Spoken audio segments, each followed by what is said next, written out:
What's up, everybody? My name is Tony Hope, and you're listening to the Hear Me Roar podcast, a sports show where I run my mouth about all things sports. And today, Noble and I are back recording another iteration of the Hear Me Roar podcast. This is a special episode for Noble for reasons clearly seen in the background and on top of his head. But if you're not familiar with my voice, you better get used to it because I am the future of sports media.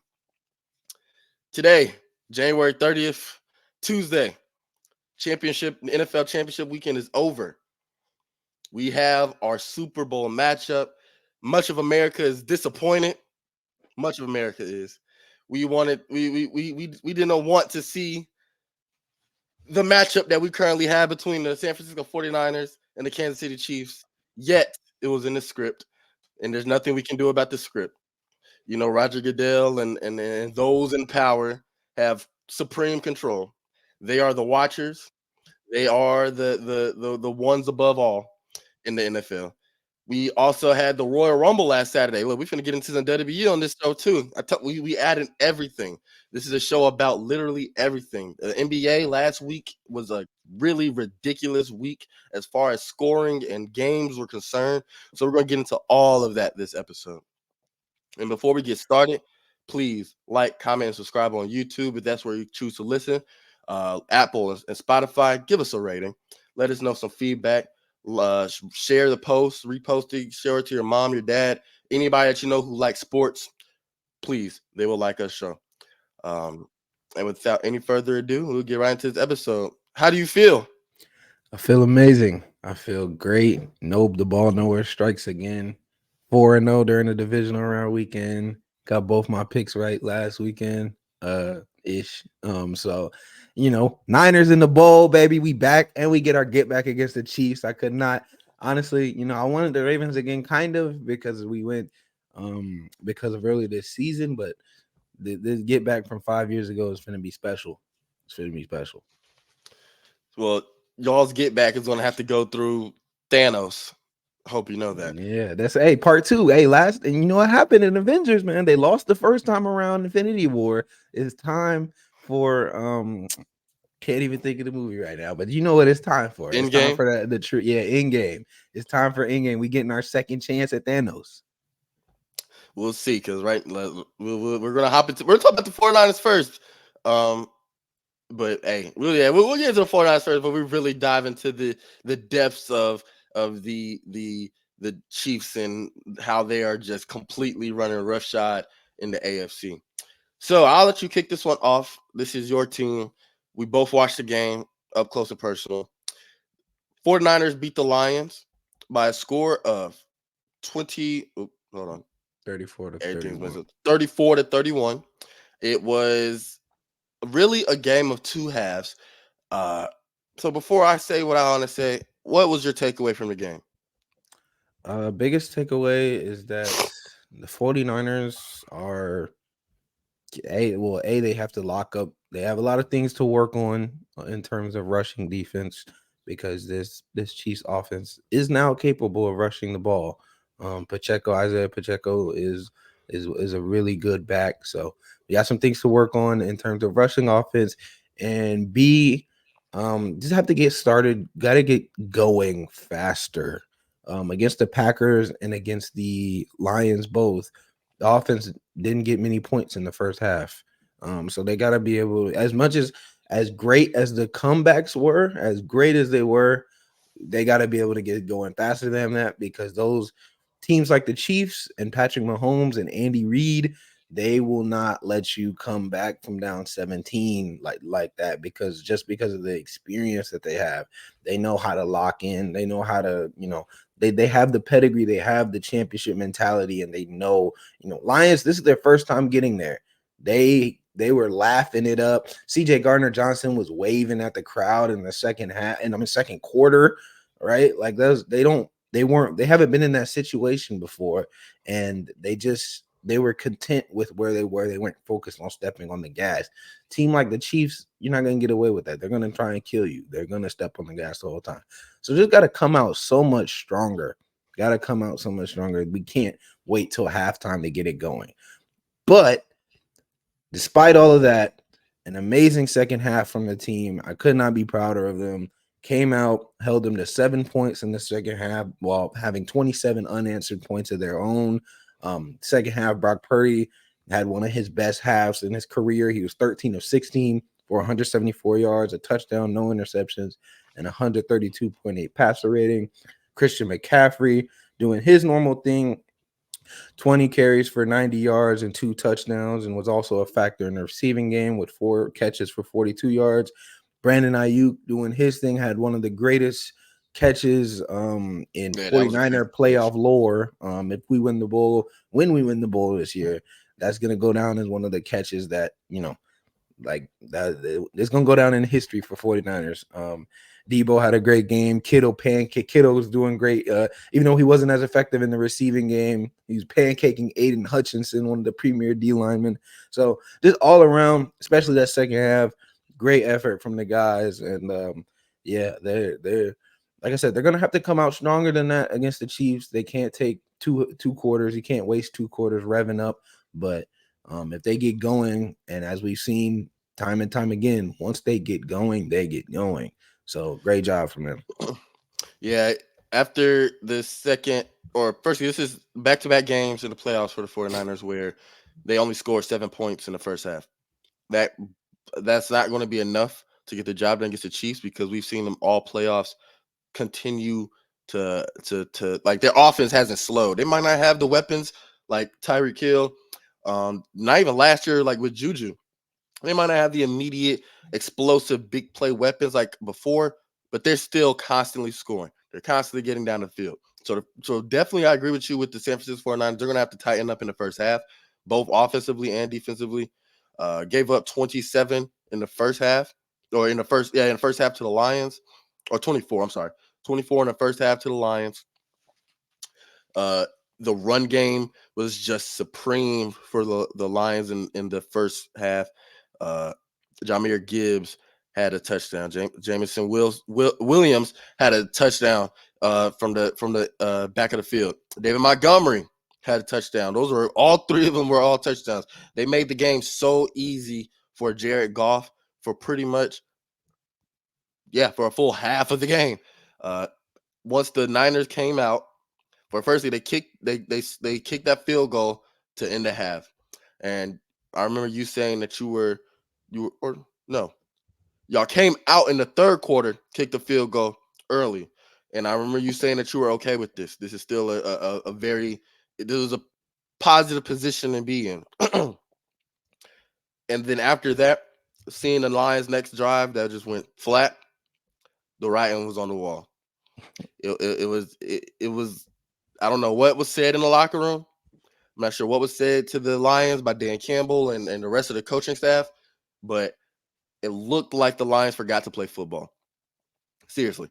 They were we know how their defense have had troubles all season, but they were standing up in that first half for the most part. Yeah, there were still some mistakes in the secondary, yeah, but excuse me. For the most part, the Lions defense looked great in the first half. Second half, the only thing I could say was for real that was going well for them was getting to the quarterback. I think Brock Purdy was sacked 2 or 3 times in the backfield in the second half. Other than that, it was complete domination by the Niners on both sides of the ball. Jared Goff, he completely lost his rhythm. He went from someone who was pretty much being a game manager, just we're going to get the ball down the field, put the ball in the playmaker's hands, make the throws I need to make, and we're going to pack this up and go home. He continued to score. In the second half, he turned into Jared Goof. Plain and simple. When he was pressured, we said it before in the past episode. Before the Lions played the 49ers, we said that if Jared Goff was pressured, if Jared Goff had any ounce of pressure in his face when in the pocket throwing the ball, he turns into a completely different caliber of player in a bad way. He turns into a player that isn't going to be able to make those tight throws. He isn't going to make the throws into the with pressure in his face or while taking a hit. That's exactly what we saw. We saw just mental errors. Jahmyr Gibbs fumbled the ball. Great punch. It was a great forced fumble by the 49ers, but he lost the ball. Jared Goff will roll out the pocket, throw the ball into the hands of Josh Reynolds. Dropped on fourth down.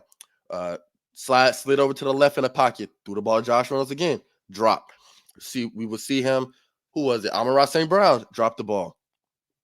I think Jameson Williams dropped the ball as well. I So we remember were he just seeing, almost had one that yeah, almost turned into an interception. He just right. pulled it back. So it was a lot of errors that weren't characteristic of this Lions team, especially seeing how dominant they came out in the first half. It like I said, it looked like they forgot to play football. It looked like they forgot to play football. Great comeback by the 49ers. Like you said, Brandon Ayuk and that catch, it's going to go down. Firstly, it's going to go down one of the best catches ever. Now it's time to put, seal the deal.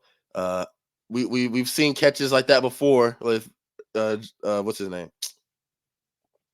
What's his name? Played in the Seahawks against the Patriots. Curse. Oh, Jermaine Curse, yeah. Yeah, Jermaine Curse, that crazy catch. But that set up some of the biggest heartbreak ever. So we've seen these catches turn good and bad. Same thing with Julio and that toe tap in the Super Bowl. Of course, Julian Edelman and that ridiculous grab against us in the Super Bowl too. Lord have mercy.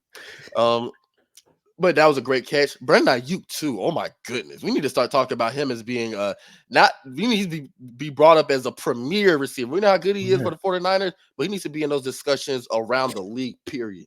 We talked about Deebo Samuels all the time. Pro. He got second team All Pro this year, so somebody was paying attention. Yeah, like they didn't. Casual fans need to keep up too, because man, he was just going crazy. He was the most like I know you said it too that Brock Purdy and Brandon Ayuk has that connection. They tight, but it's super. That is what you need in these big games. Someone that you can go to and not be stopped. Not be stopped. What else? Deebo Samuel. He impressed me as well. And at the end of the first half, I said, look, I don't know what the Niners are doing, but they need to get Deebo Samuel going as well. You can't leave him out of this game. I know his shoulder is hurt, but you need to get him going. At least get the ball in his hands, allow him to make some plays. And lo and behold, in the second half, that's exactly what they did. So that was a great game by the Niners. I'm looking forward to the Super Bowl matchup because now we're looking at two differently built teams. Looking at a team without Tyreek Hill for the Chiefs. We're looking at a team that is just they have all the momentum in the world. In the Chiefs, they have been beating their opponents thoroughly, without not leaving too much question about what they are as a team. And now we have a 49ers team that isn't led by Jimmy G. Instead, they're led by Mr. Irrelevant, who has been playing at a number one overall draft picks level. So I want to ask you, did this playoff performance change the narrative surrounding Brock Purdy? I think it did. I think it definitely did. Because a lot of people, especially Nick Wright, he was saying how, or I'm sorry, not Nick Wright as well, but I can't even think who it was, but they were saying that they haven't seen Brock Purdy have to come from behind, which was true. It was true. He did it against the Packers, but they were like, oh, 10 points isn't a real comeback, or 7 points isn't a real comeback. So they said, all right, this time we're going to go down 17. And then he was able to lead, not just ride the bus. He was not a bus rider. He was leading his team to the comeback. Like, obviously, CMC is going to do CMC things. That's not what it's about. CMC is a great player, probably the best individual player on our offense. But that has nothing to do with the fact that Brock Purdy led the 49ers to the victory. There were plenty of times where he was making off-schedule throws. We saw him escape sacks in crazy fashion. We saw him navigate the pocket. He had to move over, find different arm angles. We had to find he got 58 yards. I'm sorry, he got 48 yards with his legs. One came on a 3rd down and 4 where he picked up 20 yards rushing. So things like that. He didn't just ride the bus. Like, I think that is not at all. one thing that was plaguing him, or not personally plaguing him, but one of the big narratives on him was that he was a bus rider. Anybody can do it. No, hell no. Hey, yeah, Brock Purdy took that goddamn bus and drove that bitch straight through Allegiant Stadium in Las Vegas. He crashed that motherfucker down. So it's I think it was a big game to help change. Even Ryan Clark came out and admitted he said he was wrong about Purdy, that he's actually, the guy. He's capable of leading a team to victory. He's not just a bus rider. We haven't seen Cam come out and say anything, but I'm sure if they win the Super Bowl, he might come out and change his opinion. So I think it was a very big. There's still a lot of people that say, oh, he was carried, this and that, but it's not. A lot of times casual fans don't know what they're watching. No offense to them, but They a lot don't. of times No, it's no, hard to don't. We don't. You digest. don't need a damn. Yeah, you don't need to Yeah. put no offense. Them niggas are stupid Yeah, sometimes. a lot of times it's hard to digest exactly what they're watching. Like, you can see it, but that doesn't mean you know what you're watching. And so Right. a lot of times people don't know what they're watching, so they can see. You look at the stat sheet, and you got box score watchers as well. That, oh, Christian McCaffrey had 20 catches for 20 carries for 90 yards. He also had and 2 touchdowns. Brock Purdy only had 1 touchdown and had an interception. But when you actually look at the game film, it was a lot more than that. It was a lot bigger than that. So Yeah. I Absolutely. I think Brock Purdy definitely hushed his critics. Like this was the firstly, we gotta look at the interception and see the context of what was happening. He was in the middle of his throw, and it wasn't like a full sack. It wasn't like he just threw a duck and it got picked off, Jimmy Garoppolo style. It was the ball. He had pressure in his face. Goddamn glare. He got pressure in his face, and the ball, as he was throwing it, the defender kind of like they made contact. He hit the ball and he hit his hand. He couldn't follow through. The ball got tipped. So you know how physics works. I'm not sure casual fans do, but yeah, the ball got picked off. Uh, it wasn't necessarily a bad throw per se. And then you gotta look at stuff that isn't going to show up, like on the box score specifically, like that catch to Brandon Ayuk. That was a great throw. Like it was a slightly overthrown, slightly. Yeah, they threw the flag though, because it Yeah, was like it was a DPI. yeah, If you he watch the gave actual play. he gave his receiver a chance, and Mhm. that's what I mean by it was a great throw. Like you gave him a chance to go make a play. You needed that in that moment as well. You couldn't just keep on getting these short yardage plays at the whole game because, well, firstly, that's not what y'all are as a team. Y'all are one of the most explosive teams in the league. So I'm glad they didn't stray from that. And when it was time to make a play, like you said, Brock Purdy did so. That Brandon Ayuk came or catch, it wouldn't have came if Brock Purdy didn't throw that ball down the field. The scrambles when they need the necessary yardage, his clock, it was that was slightly a question, like his internal clock. But in that fourth quarter, when they needed it most, oh, if he didn't see his first read, his second read, he took off. And like you said, picking up 20 yards on third down, making plays happen. That is the definition of a franchise quarterback. That's the definition of an elite quarterback, is being able to make the plays count, like make every play count. And when needed most, you're going to find a way to get it done.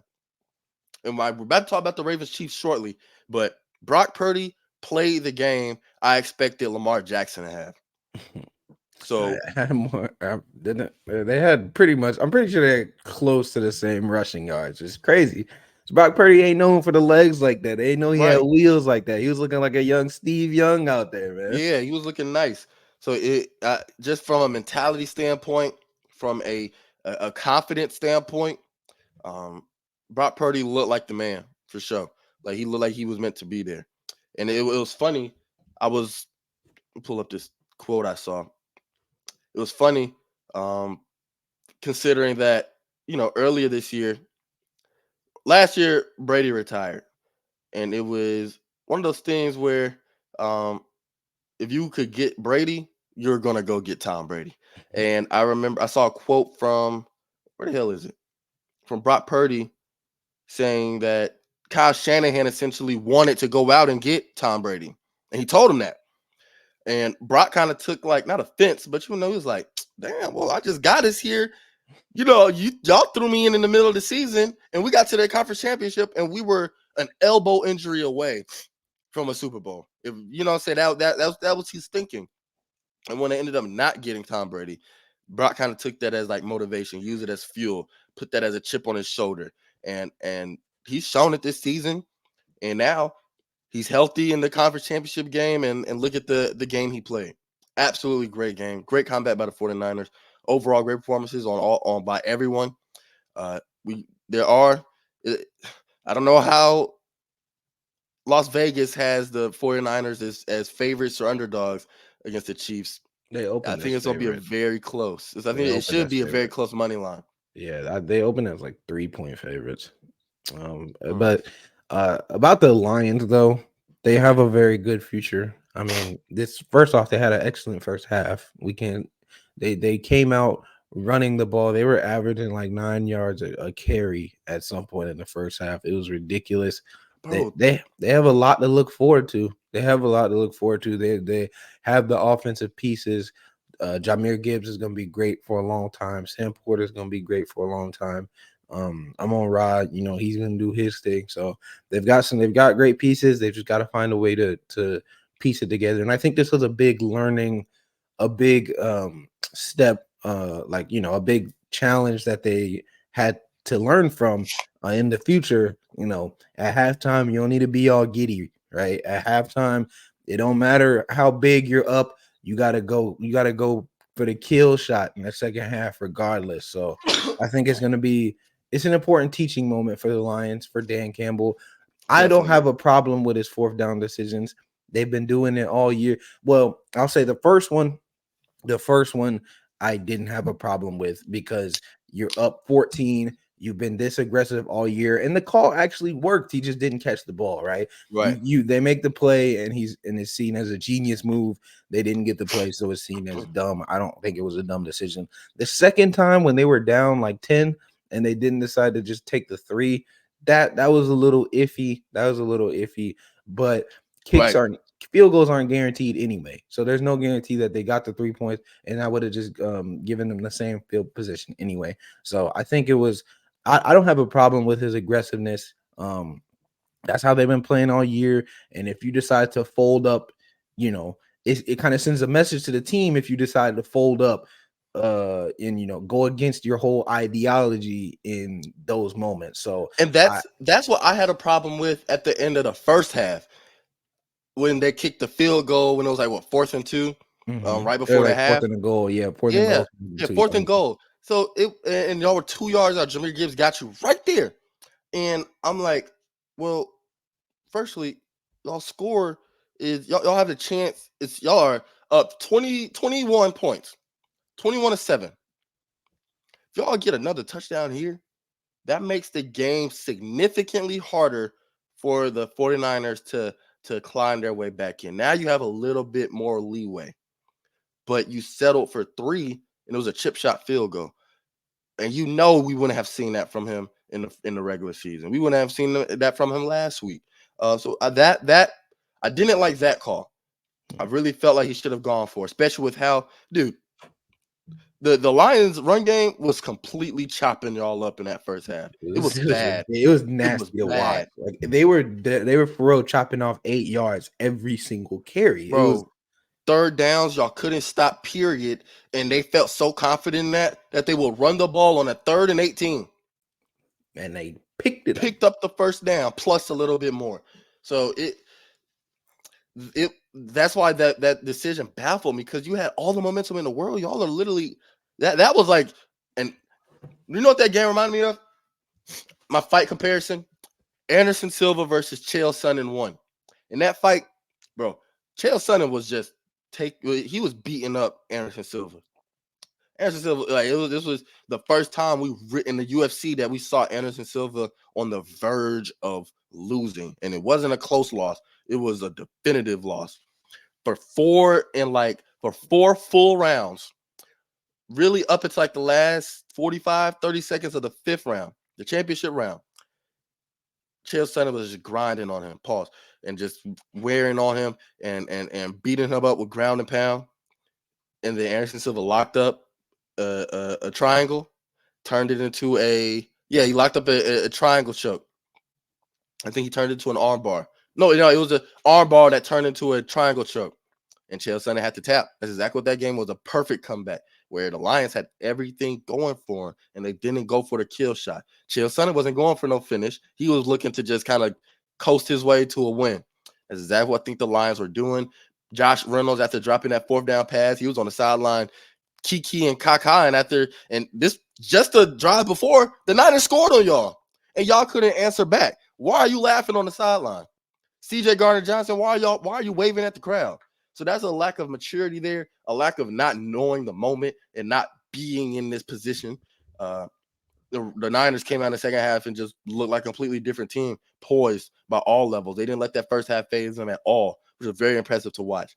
But they looked like that last week against the Packers. That's just a sign of a very well coached team, a very well led team from player perspective, like the players in the locker room, and just overall knowing the significance of every moment in the game. Great performance by both teams, but especially by the 49ers. Absolutely. And now the glare of my blinds. So I'm gonna kill myself. The other championship game, the team that will be meeting the 49ers in the Super Bowl had to be decided by the Baltimore Ravens and the Kansas City Chiefs, led by Thanos Mahomes and Travis Kelsey Swift. And the Ravens couldn't get it done. The Chiefs showed up to Baltimore looking like a team with attitude, absolutely looking to prove a point, make a statement, and get to they were all business. There was no type of jokes, like even before the game when Kelsey Beefing and with them was Justin Tucker, bro. kicking Justin Tucker stuff around. Justin Tucker afterwards, he was talking about, he thought it was just good gamesmanship and sportsmanship. No, them niggas wasn't playing with you. They was dead ass serious. Like, get out the way. Like, we ain't playing with you. So it just early on, we could kind of see the difference in mentality.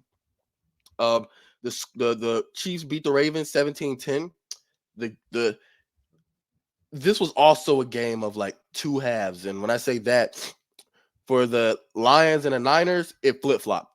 It went from the Lions dominating the game to the Chiefs or the Ravens dominating the game. Or the Lions dominating the game to the Niners dominating the game. In the Ravens Chiefs, it went from the Chiefs the Chiefs offense dominating the first half to the Ravens offense dominating the second half.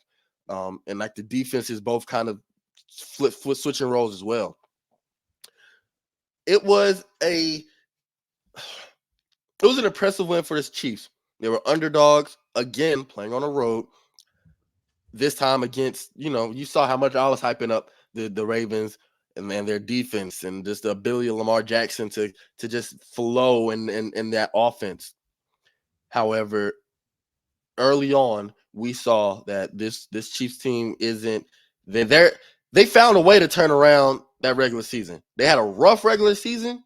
It did not show up in these playoffs. It still hasn't. And especially against this Ravens, this was the most impressive win thus far because they completely took. Well, firstly, the defense of the Ravens took themselves out of the game, but they neutralized much of the Ravens' offense, especially the run game. I say Lamar Jackson had a disappointing game, especially for the expectations that were on his shoulders. He had all of America, minus Missouri, minus the Swifties, wanting him to win. He had all of America wanting him to win. Everybody was united in wanting to see Lamar Jackson win. This was the Ravens were the Avengers, and Patrick Mahomes was Thanos reincarnated.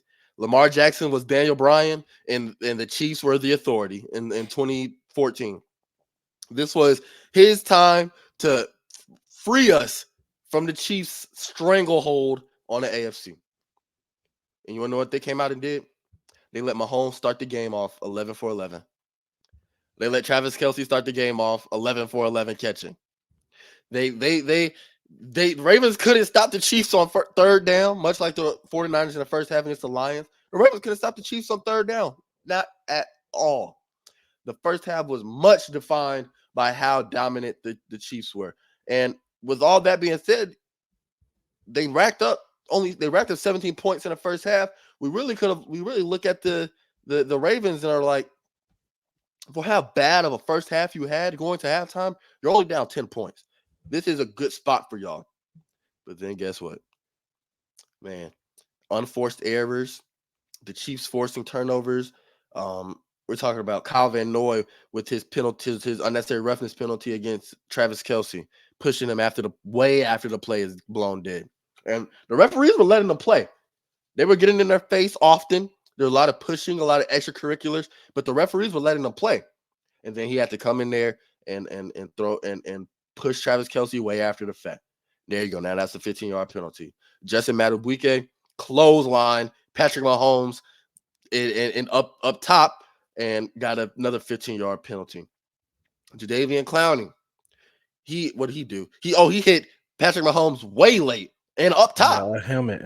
Yeah, way up top. Guess what? Another 15-yard penalty. Zay Flowers. This was in the second half when they were starting to get going. Their offense was starting to click. Zay Flowers made an amazing grab, got it into pretty much in the red zone, within the 10-yard line. He pushed the defender down on his shoulder pad, which is okay. So he was grabbing his leg. Problem. Yeah, he was grabbing his leg, so he pushed him off of him, and then he spun the ball. He spun the ball like he made a touchdown, and then he danced flexed on him, and then he did a Fortnite emote on him, and then now the referee's like, "Nigga, damn!" Threw the flag, like, bro, we can't let you keep getting away with all this. So that was another penalty. Brought that back. So now you were in within 10 yards of your end zone. Now you're back to you have to get into the red zone now. And then in the fourth quarter, what was it? I don't know what down it was, but too many men on the field. And y'all still gave up the first down or a 7-yard run. Yeah, that was in the fourth. Yeah, that was in the fourth. It was first down, but they gave up like 7 yards with 12 men on the field, which I don't even know how you do that. Me neither. And then after that Zay Flowers turnover, guess what? They get the ball back into good position to score. Zay Flowers dives for the end zone, and the ball gets punched out into the red zone. Now it's a touchback. And then in the fourth quarter, Chiefs recovered it in the red zone, in the end zone. So they would have gotten it anyway. But yeah, So then finally, the Chiefs got an interception, and I wish we could put this picture up of how dumb it looks. Yeah, Isaiah, once again, they were right outside the red zone. They had time. Okay. So it wasn't like it was a lost cause. You had to just go for broke. Isaiah Likely runs a route up the middle of the field. Yeah, you runs a seam. And Isaiah Likely puts his hands up like I'm open when he has 3 defenders lurking over. Look at this. You had a safety lurking over. You got the linebacker trailing you, and you got the quarterback on you too. You got a DB on you, and you put your hand up in triple coverage. And Lamar Jackson, just like I said, a lack of concentration. That's not what elite quarterbacks do in these moments. And I'm saying, like, of course, I'm not saying Lamar Jackson is an elite quarterback. We're just saying it's also a mental thing as well. You would have made that read and said, "Man, I'm not throwing shit to you." But as soon as he threw it, he knew it was a bad throw, and it got picked off, and that really sealed the game. So, what did you take away from this game? I was very disappointed in how the Ravens played on both defensively in the first half and Lamar Jackson overall. But the Chiefs played amazing. Yeah. First off, you can never count out 15, man. I said it. I said it on the last episode. If anybody could do it, it's number 15, Thanos Mahomes, and it showed again that you just cannot count him out. No matter what the odds are, no matter the roster, who has a better team. He's at another Super Bowl. He's in his 4th Super Bowl of his career in 6 years starting. It's ridiculous. He's inevitable. He is inevitable, and you can never count him out. Second off, my biggest fault. Lamar had a disappointing game. I'm not above saying that. For sure had a disappointing game, but my biggest issue is with Todd Monken's game plan offensively. You're going against a bottom 10 team against the rush and a top 10 team against the pass defensively. Why are you dropping back 37 times? Why do you have 6 designed runs? The first run Gus Edwards had was for 15 yards, and he has 2 more carries throughout the whole game. I don't know why they abandoned the run. Not just like went away from it, not like they were pounding it in the first half and they stopped in the Yeah. second. They didn't run the ball at all. Lamar He dropped balled back that up on and threw almost it out. Lamar dropped back on almost every single play, and the Chiefs defense didn't even pretend that they were going to be stopping the run. They went straight into pass sets, and that's why Lamar was only able to go 20 or 37. We saw Lamar have 6-7 seconds back there, and he still couldn't find anyone open. It almost looked like what they did. It almost looked like the Eagles. That's what the offense reminded me of. It looked like the Eagles, where they could not, or they just did not run the ball. The quarterback, Lamar or Jalen Hurts, had all the time in the world back there, but nobody could get open because they were dropping 7 guys back in the coverage and nickel and dime packages. So I don't know why it was the fewest rushes Lamar has. It's the fewest rushes that they've had in a Lamar era that weren't from Lamar. You know, Lamar had 8 carries for 54 yards, but there were only 8 other carries out the backfield. That was the fewest ever. And you choose to do that against a team that's bottom 10 in rush defense? So 16 total all game. Yeah, 16 total rushes versus 37 dropbacks. I don't know why like that part just makes no sense to me. I don't know what they were thinking. I don't know if they were trying to outsmart them and say, oh, they expect us to run the ball. But when you're a good enough team, like the Lions, like the 49ers, Christian McCaffrey had 20 carries. The Lions were running the hell out of the ball. When you're a good enough team, play to your strengths. You're the best rushing attack in the NFL. Why are you dropping back 37 times? And Yeah, that was very odd. that is my biggest grievance with the Ravens. I think the play calling was ridiculous. I don't know. I can't for the life of me tell you why he ran threw the ball as many times as he did. I just that's my biggest thing. Lamar, like you said, didn't have a great game. He I think he did when things were there, he was able to take advantage, but we didn't see him. I would have liked to see him use his legs more. I think he was very Yes. focused on throwing the ball. And in past times, I mean, we were saying it live where he would have taken a seam, like, when the pocket was collapsing and he had a seam, he would have taken that and he would have ran that for 20 yards. But this time he might have escaped the pocket, but he was still looking to throw and he was forcing it a little bit in terms of throwing the ball. I think he should have used his legs a little bit more. Especially with all that time he had and nothing Yeah, opening exactly. up. Like the You clock has to go off, gotta do man. Your something. clock, Yeah. like once 7-8 seconds, they just locked down in the locked down. The receivers are locked down. You got to do something with your leg. You got to make the defense do something because if nothing else, they're just gonna sit in their coverages and then I don't think he has the caliber receivers where they're elite scramble drill receivers. Like I saw one play in particular. Lamar's rolling to his right, and Rashad Bateman is coming across. There was all the space if he just goes deeper, and Lamar's trying to point him deeper, but he doesn't go deeper. Certain caliber receivers will know to go deeper. They will find those soft spots. They will Right. find those zones, but they don't have that caliber yet. And Zay Flowers might Travis get there, Kelsey. but We saw yeah, the exactly. same game. Travis Kelsey Is did the elite same at doing thing. that. And we said, but he doesn't have the caliber receivers. Zay Flowers is too young.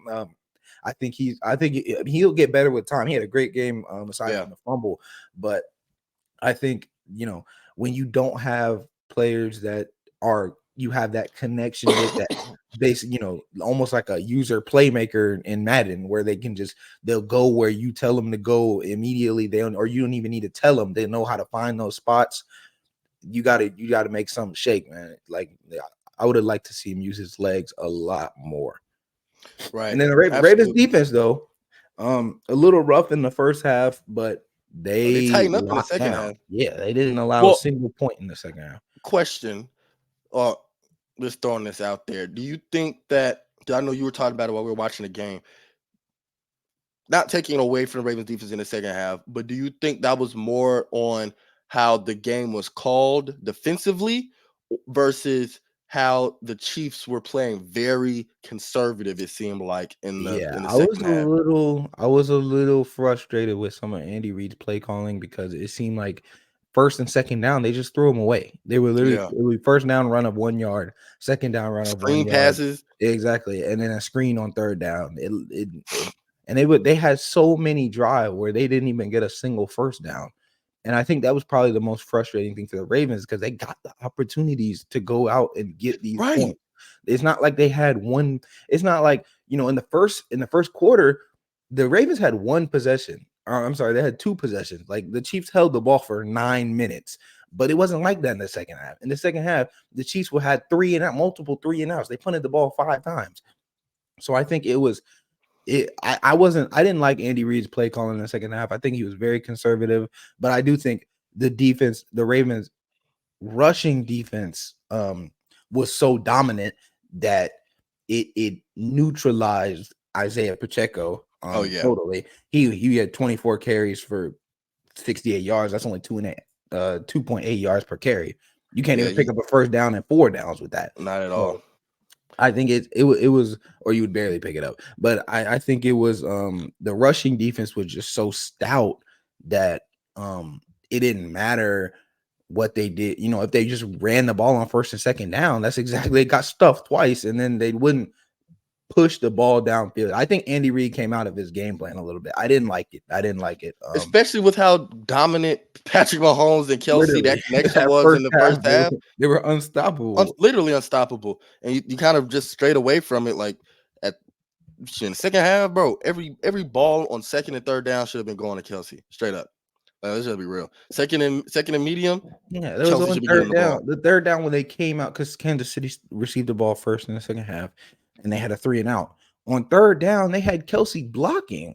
Like I like there was calls like that. That's throughout Arthur the second Smith half. plays with Kyle Pitts will be blocking, and Jonnu Smith will be the man. Yeah, I'm they were open. trying to I'm get open. they were trying to get Noah Gray involved in Yeah, the see, second half. I didn't no. like there was that was some iffy play calling in the second half from Andy Reid. And if they would have lost, we would have looked at that. Oh But yeah. it was mainly timely plays from the Chiefs defense. It wasn't Hey, I was just about to. they Oh, were go ahead. getting ran down the field multiple Mm-hmm. times, but it was just a matter of locking in when they needed to. That fumble at the goal line, the interception in the red zone. It was really about red zone scoring and red zone defense in this game, Defense, because yeah. I don't think anybody scored a touchdown from outside of the red zone. I'm sorry, the Ravens In scored a the touchdown from outside of the red zone, but in the red zone, it was just the Ravens couldn't get anything it was going. a stale, yeah. Like it, I'll say too, yeah, that when it mattered most too, it was a very weird play calling for Andy Reid, especially with how dominant Patrick Mahomes and Kelsey was, that connection, and how they always been like that. But an aggressive play call and pass completion to Valdez Scantling, who's kind of been a meme on this Chiefs team. Like he's been kind of one of the people that has been getting a lot of flack for the lack of receiver depth for the Chiefs. Look, he went up and got that ball. That was an amazing catch on 3rd and 9, which essentially iced the game. So when it came down to when it mattered most, the right play call and the right catch, it all balanced out in the end. You're absolutely right. The Chiefs defense were very opportunistic in the areas, or in the opportunities that they saw. They're very opportunistic. Um, the Ravens were beat not just on the field football wise, they were beat mentally. They were really beat mentally, because we got to look at some of these penalties. Like you said, these are unforced errors.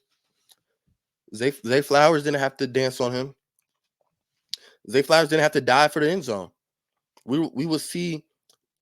I know he's not the biggest guy. Like, okay, we're not going to sit up here like he's a AJ Brown tank of a man, but we've seen players like Devontae Smith just brace and take that tackle, and you might fall forward, you might fall and cross the pylon.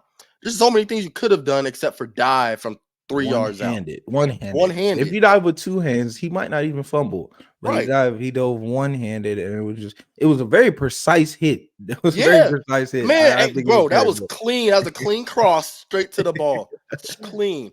So that was unforced. That was unnecessary. Jadeveon Clowney, that was definitely unnecessary. He had all the time to stop and turn around. I think that was just frustration. He wanted to put his hands on Patrick Mahomes.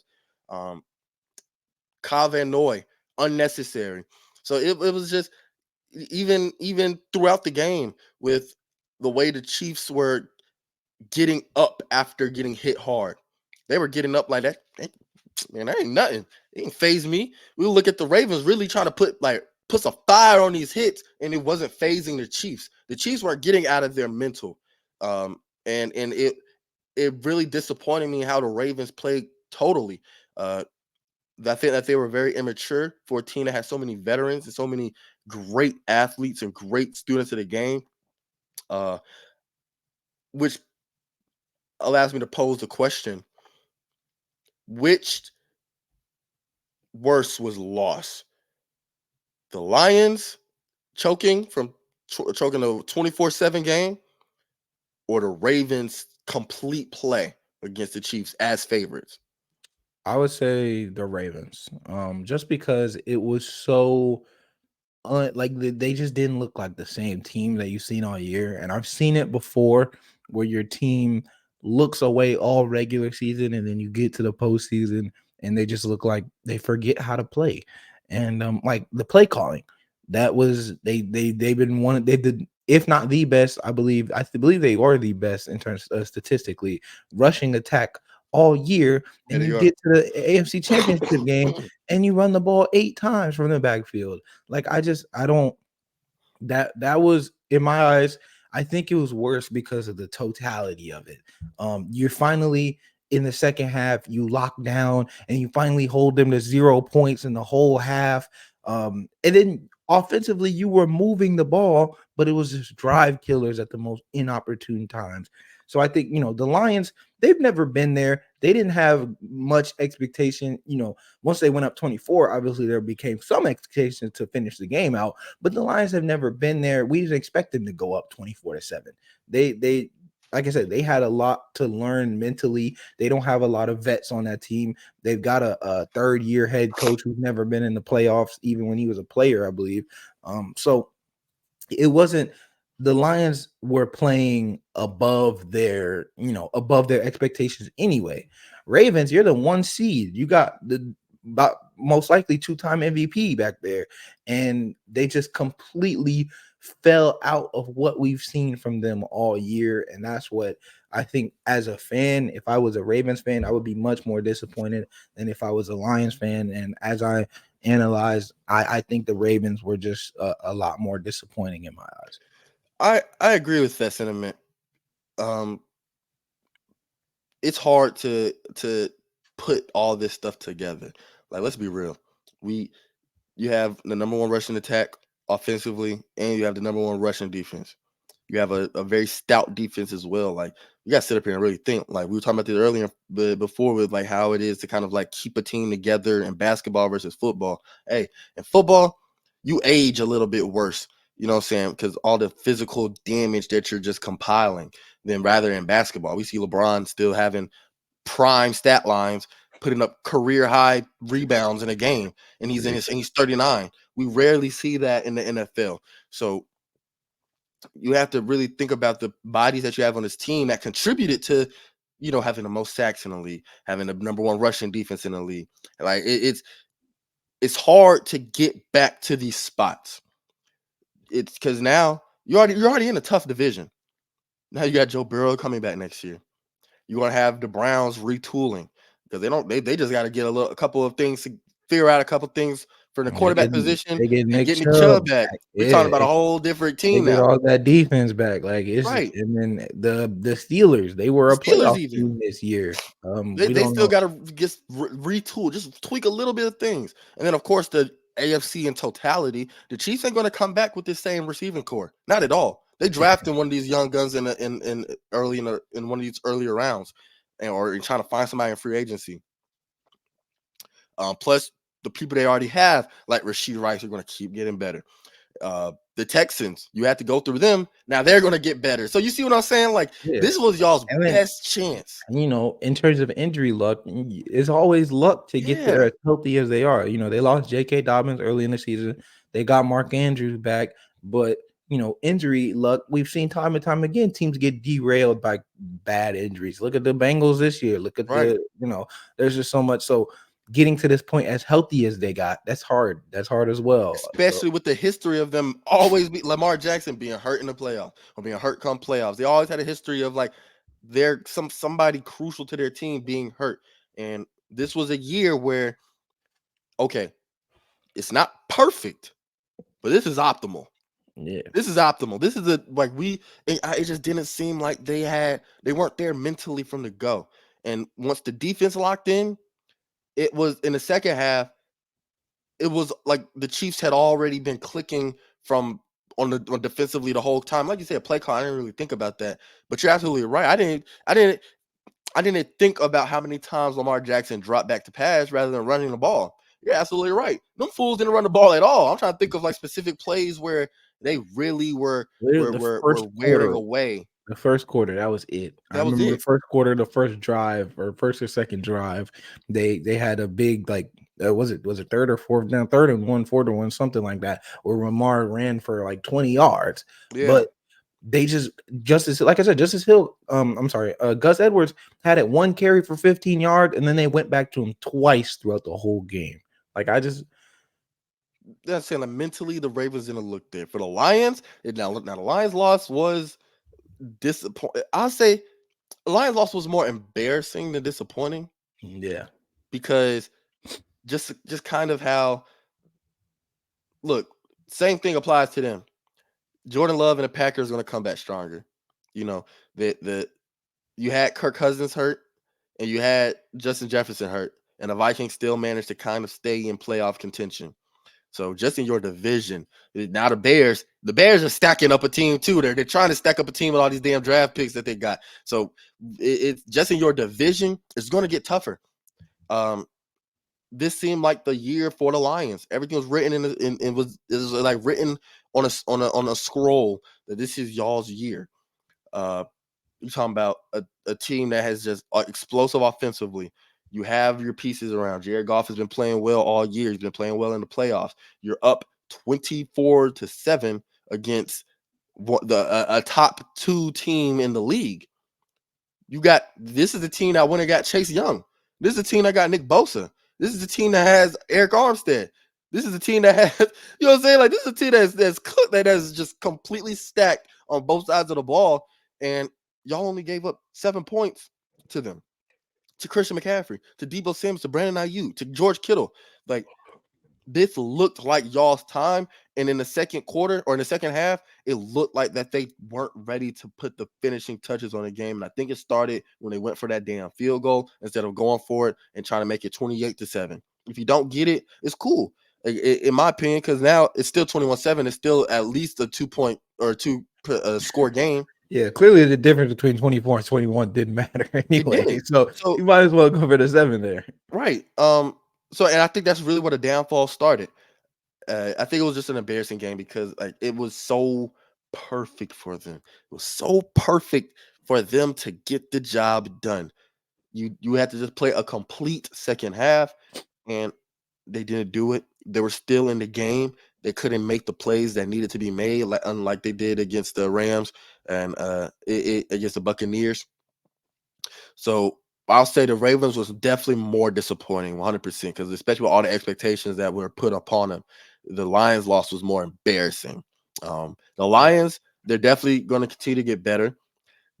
Jared Goff has to feel more. He has to get more comfortable under pressure. He has to.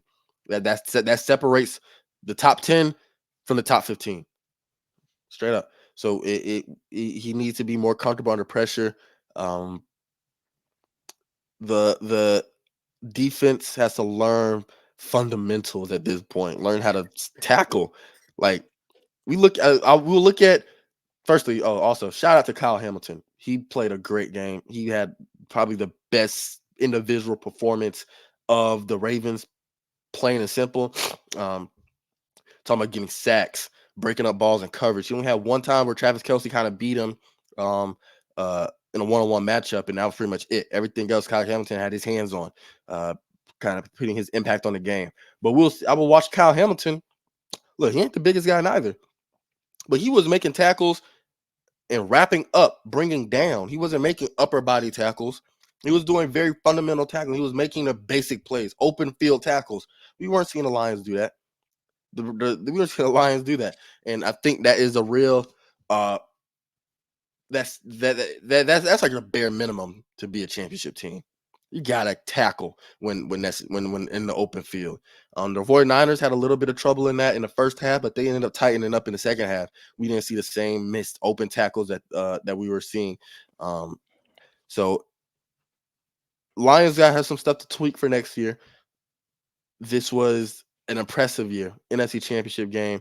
Barry Sanders was in attendance, and I'm sure he was having flashbacks to his career when in that second half, seeing how the Lions were just completely just choking away what they had.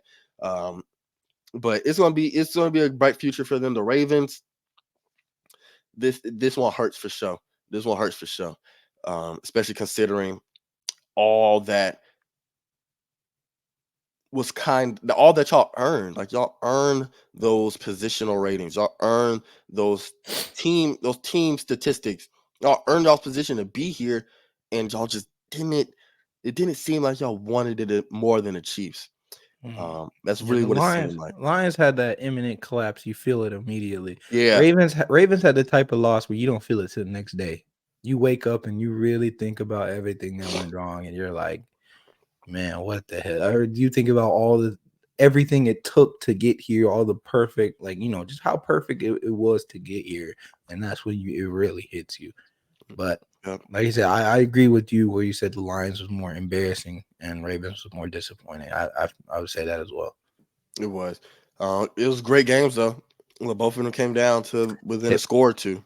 actually highest viewership ever for an AFC championship, and then second highest viewership ever for an NFC championship. It was most since 2012, where the 49ers Damn. were also in that one. Oh wow. So that there you go. Like it was Taylor Swift and the Lions really brought in some of these viewers. I'm gonna assume because Lions.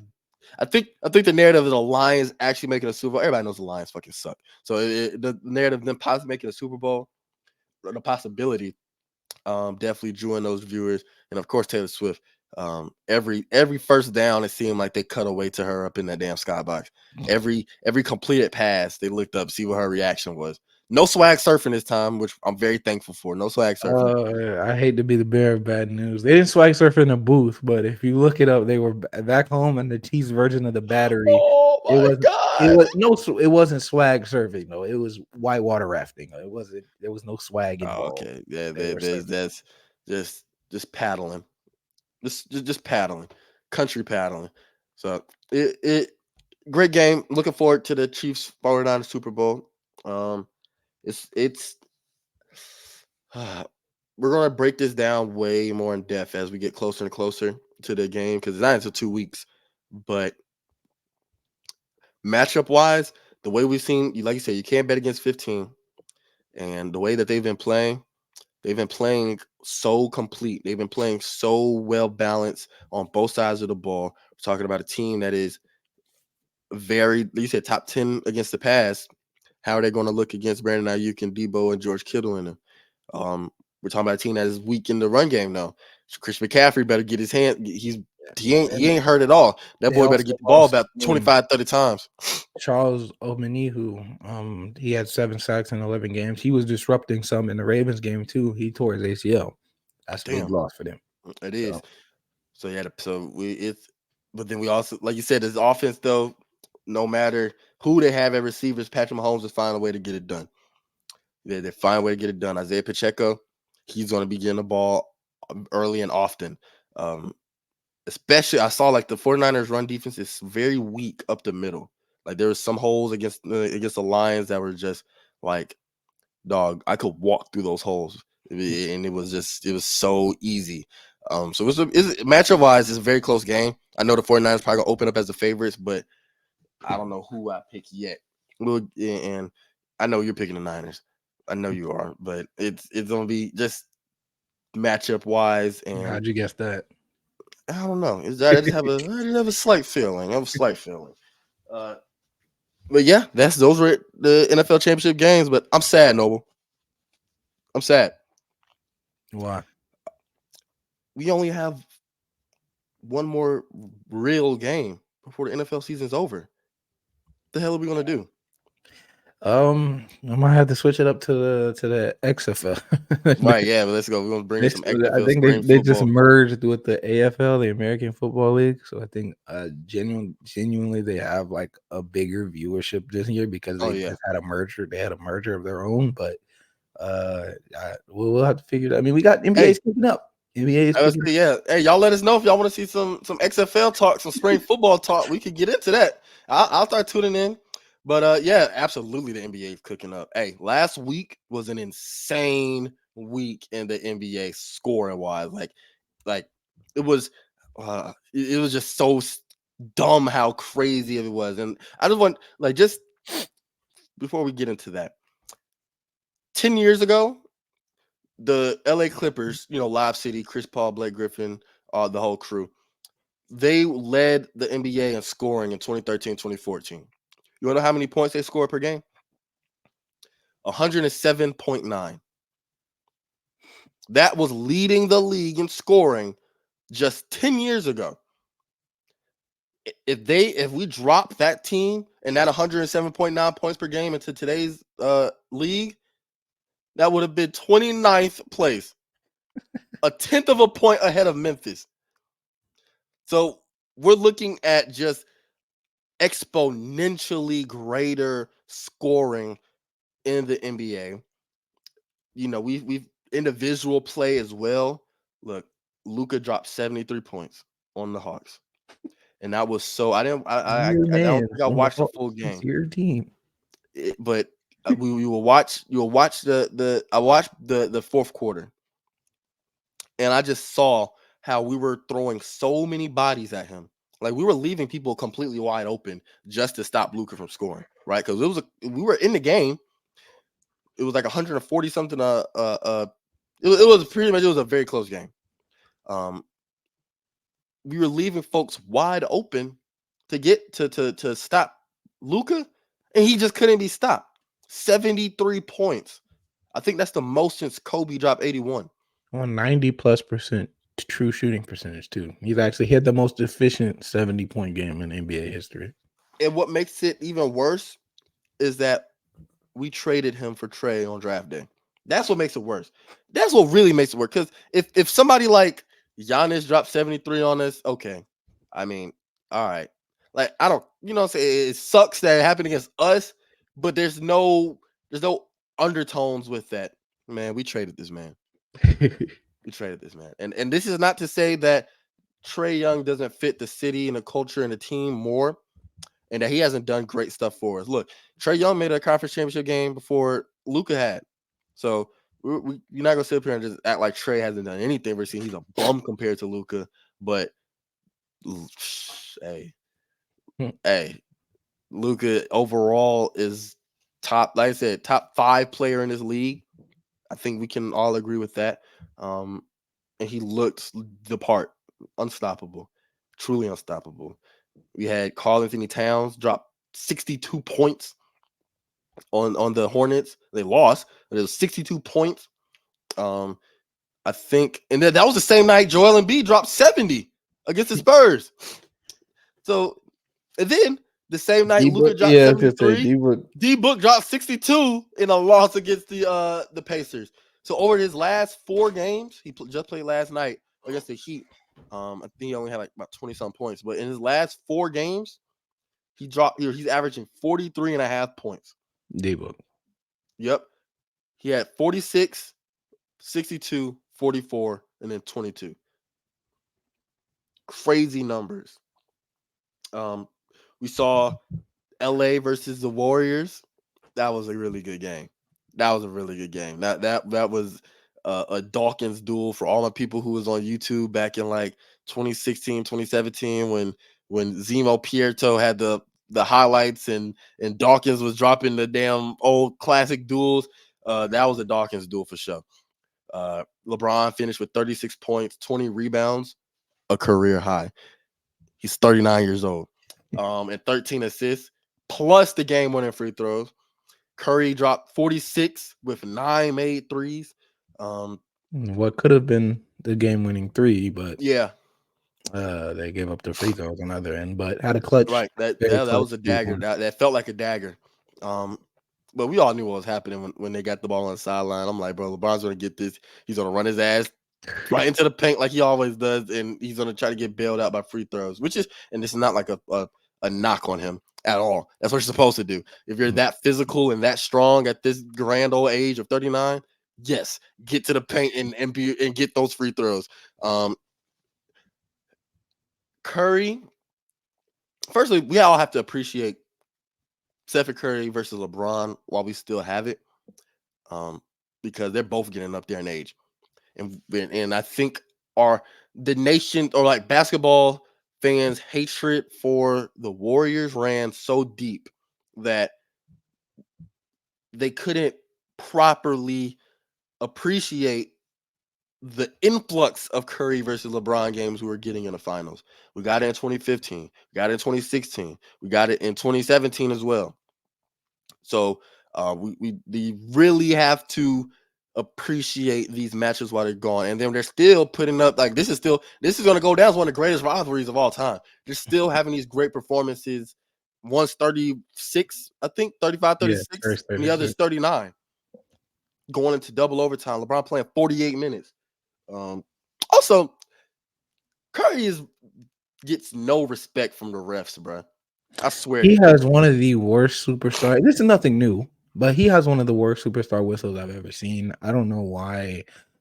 I don't know if it's because they're so used to him shooting threes that they just don't expect him to be chasing contact. I don't know what it is, but him and ironically LeBron doesn't have that great of a whistle too. For as much as he drives the reason he had to be notorious for flopping is because he had to change his game to flop because they wouldn't give him the basic calls. yeah, So not like how Embiid's big ass got that damn exactly. whistle. So both of them have notoriously terrible superstar whistles. I don't know what it is. They have both terrible whistles. So as you watch that game, double overtime, y'all are way below 500. Probably, I think y'all right with us as far as record, 12th in the league. Y'all got Jonathan Kuminga. Hey, he's been breaking out. Curry's actually been giving him real minutes and allowing him to play. Bow down. Draymond, when he was brought back, he was on the bench and Kuminga had the starter position. Uh, I really like Jonathan Kuminga, but trade deadline's coming up. Would y'all move him if it was able to get something greater? If y'all would y'all move Kuminga to get something greater to fit the core that y'all have and y'all look like to keep having? I don't know who it would have to be. I don't know because I don't know what would make us win now. Right now, it would take something substantial to turn us into a serious contender. Like it would take a top 20 player in the league to turn us into a contender. So I don't it would just depend on the package. I don't want to move Kuminga. He's been one of my favorite players on the team since he's been in on the team. Even in there, because he was a rookie during the 2021 championship run. Um, Even then, he had some great performances in the playoffs in the limited minutes that he had. He's always had that explosiveness. He's always been able to jump out the gym. And I think, as he settles more into his role, as Steve Kerr finally lets him get going, finally take the leash off, I Yeah, think he's going to be a cornerstone of this franchise. And they have a lot of young talent. I don't, you don't want to waste Curry's last years. You don't want to, but you also don't want to throw away your future for an uncertainty or for something that's not going to put you in a position to win this season. Like I don't think you want to give up on because like I said, he has the potential to be a cornerstone piece of this franchise. You don't want to throw away the next 5 years or next 10 years trying to chase this one um trying to chase this one and then you don't even get put in the position to win this one. Like right, like if you was like I said, if it was a substantial trade and it was something that was could really put them over the top, then yeah, I would take it. But unless if it's not something that's yeah. immediate impact, immediate strong impact, I wouldn't do it. And honestly, I was just throwing that question out there. He probably ain't gonna get created, bro. He probably made himself an untouchable with these string of games he's been on against the Warriors. 22 points, 9 rebounds, 2 for 3 shooting from the 3 point, 50% field goal percentage against the Kings. 31 points, 31 points, 12 for 19 field goal shooting, 25 points against the Hawks. I watched that game in its totality, and he just cooked us. 100% He from the shot field goal. perfect. 11 for 11, 25 points, 9 rebounds. Then 20 points against the January 15th against the Grizzlies. 20 points, 11 rebounds, 28 points against Milwaukee. Like we're looking at like he's looking like well, not even looking like, he is developing very quickly into that cornerstone piece. Definitely will be untouchable. But now we're looking at it like, okay, you're probably unlikely going to trade Klay Thompson. You're unlikely to trade Draymond Green as well. You definitely ain't trading Curry. So what are we going to do here? Are we just going to try to hope we get better, or hope there's something to fix us? Why are we Because not trading look, Clay? I Clay mean, and Wiggins can both. They well, I said know Wiggins can get moved for sure. they said something. They're actually Clay is getting shopped. Clay and Chris Paul are getting shopped. I Chris have Paul no for sure problem. too, because it just Clay hasn't Clay worked like y'all wanted. Clay was doing his. Clay has done. I said this a couple episodes ago. They've done their service. We thank them for their service. But Clay said just 2 weeks or like last week that he still thinks he's a top elite wing guard, a two-way, elite two-way player. He's gonna want a big bag this offseason. We don't have that for you. You can get your big. Someone else might have that big bag for you, but we don't. So instead of letting him walk in free agency, might as well get what you can for him. If he really is this great player, then you get what you can, get something a real piece. I don't know who, but you get a real piece for him, and you don't want him to just walk. So you get a real piece for him, and him, Chris Paul, Wiggins, all of them can get the boot, as far as I'm concerned. That would be ideal, but I just don't know, bro. I know he's been getting shopped and the rumors are out there, but I just don't think that I don't think that they're gonna do it. I really don't. Not with Clay. With Wiggins and Paul, oh yeah, for sure. You need to be gauging everything you possibly can with them. But something needs to be changed for sure. Like, look, you just listed off. I know it's just Kuminga stats, but we just listed off all of these stat lines. They only won one of those games. They're 1-4 in the last 5. That's poultry. So that is not good at all. Um, Something needs to change with this Warriors team for sure. Steve Know, Kerr, I think his time is coming. Like I wouldn't say like immediately throw him off the boat, but it's been a little questionable recently. He's had some questionable coaching decisions. I don't know. Like I said, we've had this talk before about legacy versus right now. Um, I've got to see something more from Steve Kerr, because I'm not going to say this roster isn't terrible. Like it should. I don't think it's a 12 seeded roster. And they've no, had not at all. a couple injuries. They had Draymond and his foolishness, but I still don't think that they should be I still don't think that they should be in the position that they are. I think that they have the potential to be much better than they are. Obviously not talking the top 5 seed, but number 12 seed is kind of ridiculous. They should definitely be above the Jazz, I would say. Right. Come on now. Like you still have one of the best players in the world, and you're 12 seed. 12 seed? Come on now. Like, yeah, now that it's embarrassing. But you know who isn't? You know a team that has been really clicking? The Clippers. The Yeah, Clippers they have been figured it out, man. There dominating. were some Hey, questions about how Harden would fit. It's been seamless since they figured it out. and James Harden himself, kudos to him. This is the most efficient he's been since when he was playing with KD and Westbrook in Oklahoma. He's averaging about 17 points, which is the fewest since those Thunder days, I believe. Early But Thunder days. it's all for the better of the team. Right. The Mm-hmm. last time he did was 2011, 2012. True shooting percentage. His true shooting percentage is about what? I can't. It's gotta I'm be. trying to find it. It's gotta be. Well, he's I'm on. pretty. It's, I'm sorry. Go ahead. I'm sorry. Oh, okay. Well, I'll say his field goal percentage right now is 45%, which was fourth highest in his career. His 3-point His three percentage, he's point shooting the percentage. best. Yeah, his four Let's say four yeah, he's on four oh pace nine. to shoot the So best. yeah, that's his best in his career. So he's just been. I think this role at this point of his career is perfect for him. Right? It is He because he's he's dealing still the a ball great. so well. Exactly. He's still a great scorer. And I think if necessary, if absolutely necessary, he can turn it up and get you 25, 30 on a night.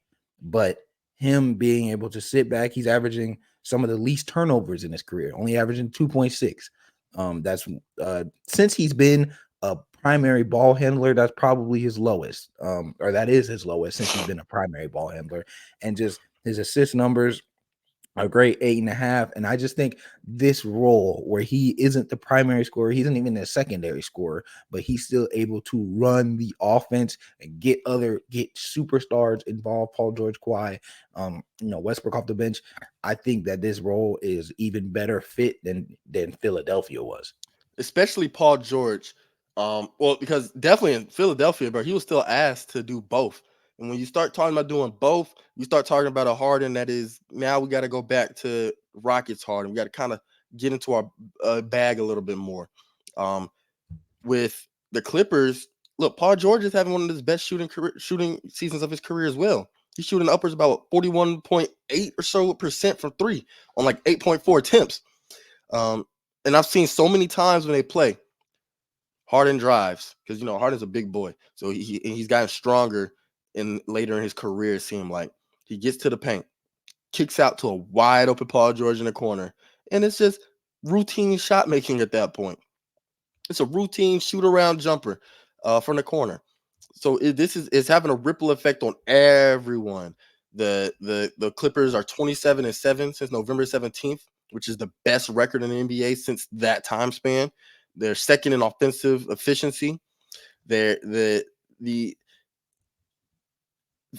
Harden as point guard, because number one, he's always been a great passer, right?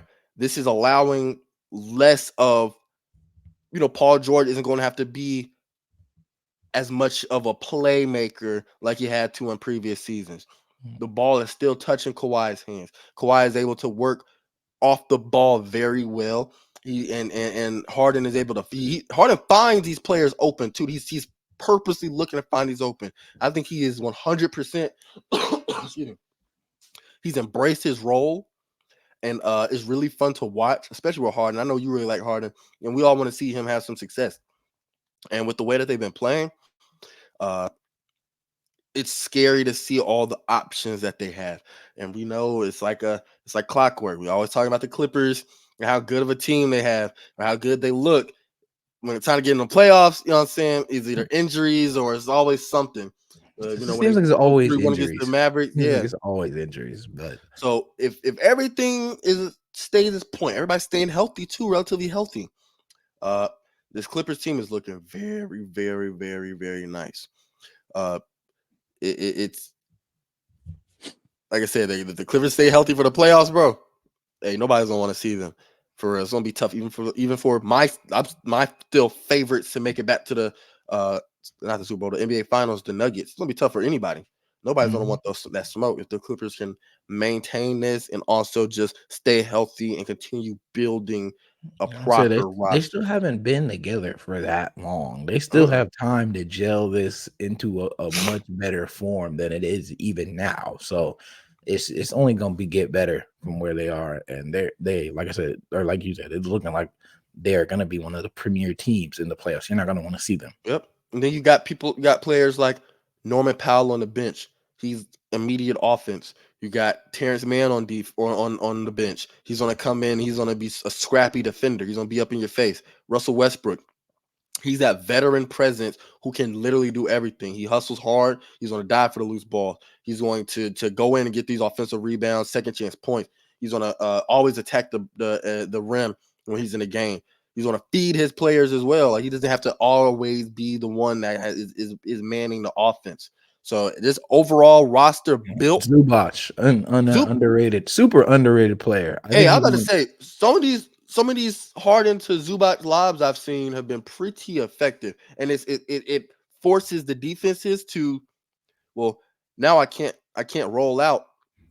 I can't roll out and help the weak side on the cut because Zubac is right there. That's gonna be an easy alley oop. I gotta stay on my man.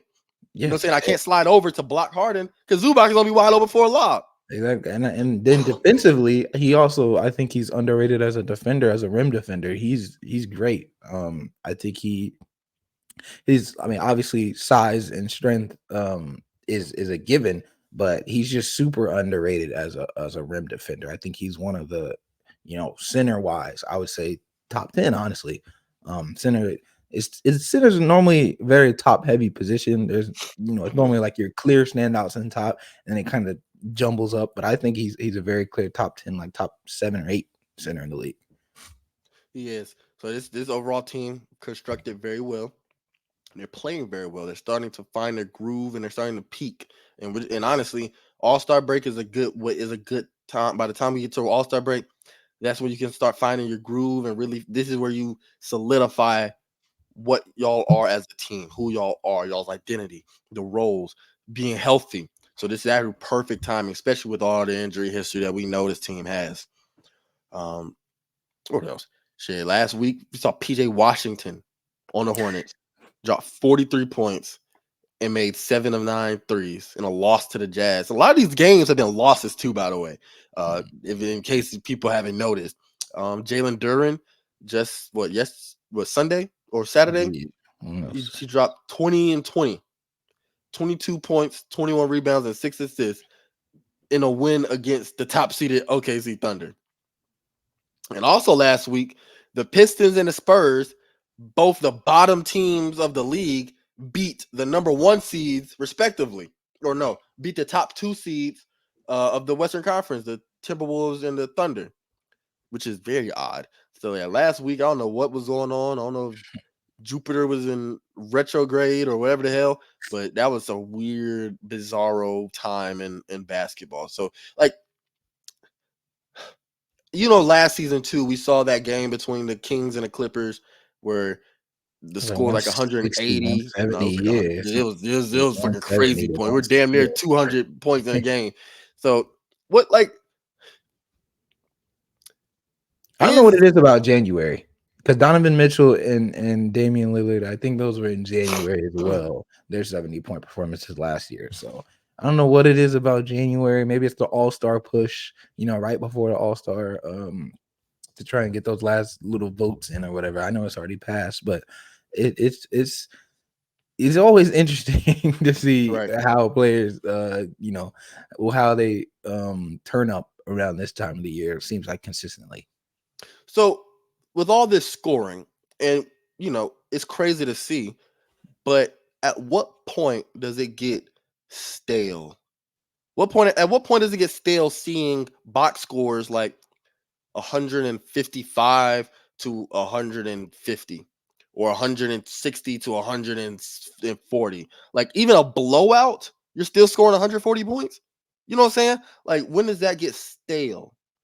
I think it gets stale when like the baseline for bad players becomes like 8-10 points, right? Like I think it becomes stale when there's certain players, like when the overall, because the top players are gonna, we know what the top players are gonna do. I'm not, when people are saying, oh, no way playing defense against Luca, Luca's a top, one of the best scorers we've ever seen in the NBA. He was hitting some crazy shots and on crazy efficiency.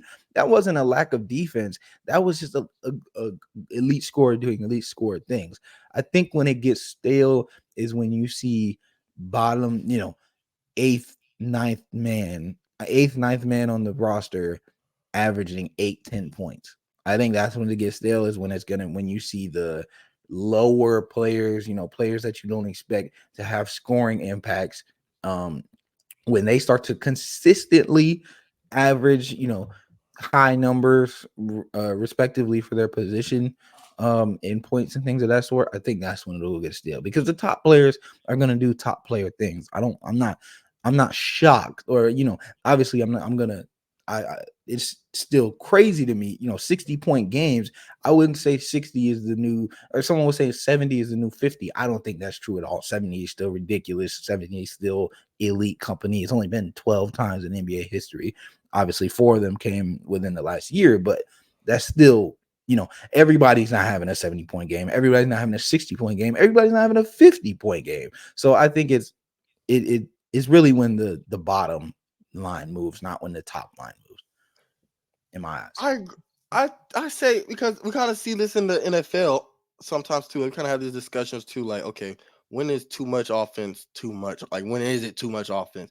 And of course, right now, it's you just saw last week was probably one of the greatest weeks in just NBA history as far as individual outputs, plus that game of the year between Golden State and the Lakers.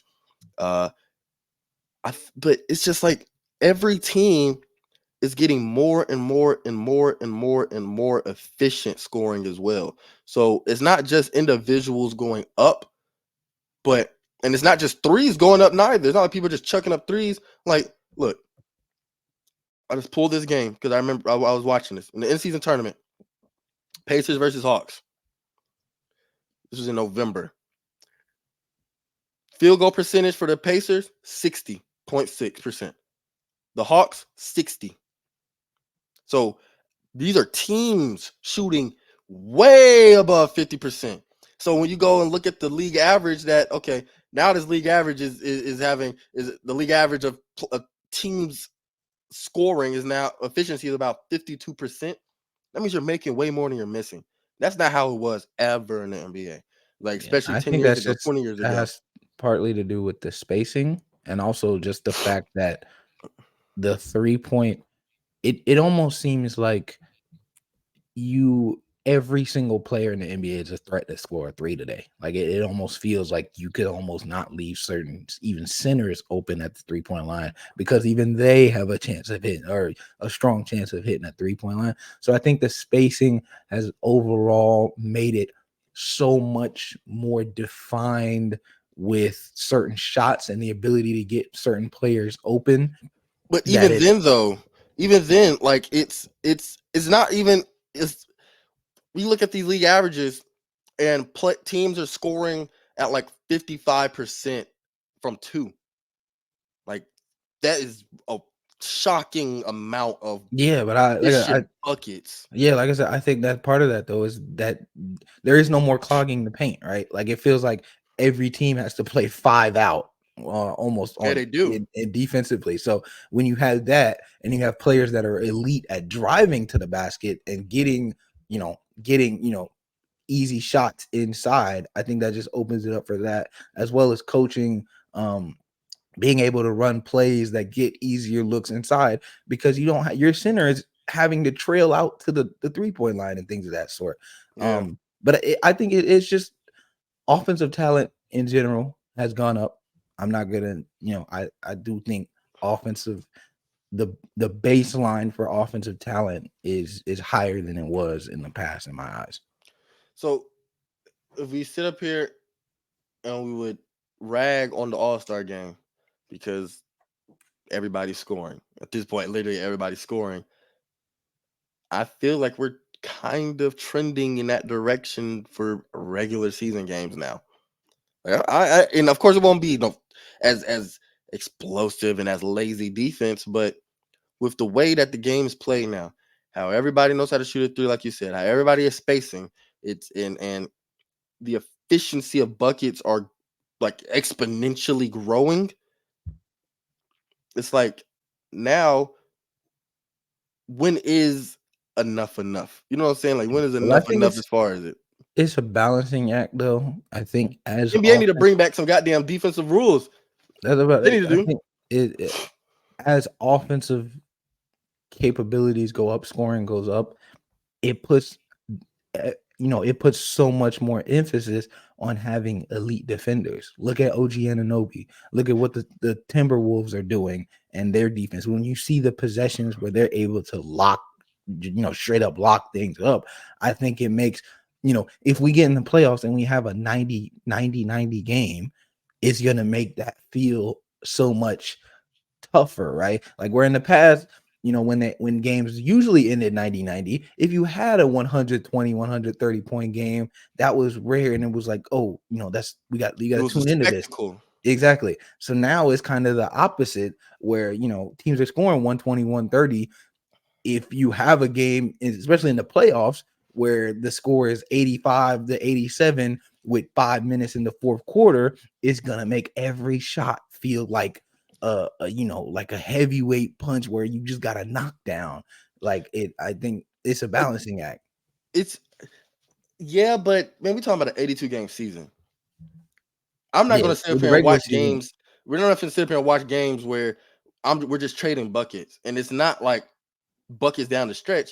Like nobody's getting a stop. Like yeah. that. Like I don't feel Mm, like that's going to wear thin. Like all right, now everybody okay. Like we're not like this isn't fun to watch anymore when everybody is scoring. This is just a pickup game at this point. I've seen better defensive pickup games actually. So it's not. I don't think it has much to do with the individual player's ability to play defense or the individual team's ability to play defense, rather than this is just the meta of the league, and yeah. it's like I mean, keep the league, up or get lost. yeah, the league works in cycles. In every league works in cycles. I think right now we are just in a era of offensive explosion. I mean, there's always going to be it's wave forms. There's always going to be times where offense is peak. Compared to the '60s, the pace in the '60s and '70s was even higher than it is today.